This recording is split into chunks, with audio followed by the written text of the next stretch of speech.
और अब जब AI tools आ रहे हैं and all, do you see this gap between people who are making an effort and people who are not making an effort increasing? Yeah, this is increased. Is this scary for people who are not trying?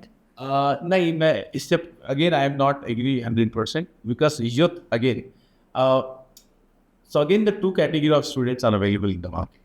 One who are leveraging the power of AI Right, and making the path. right. Second who are not leveraging the power of AI and just creating anything जो उसके काम का भी शायद नहीं है. So ये दोनों है मार्केट में.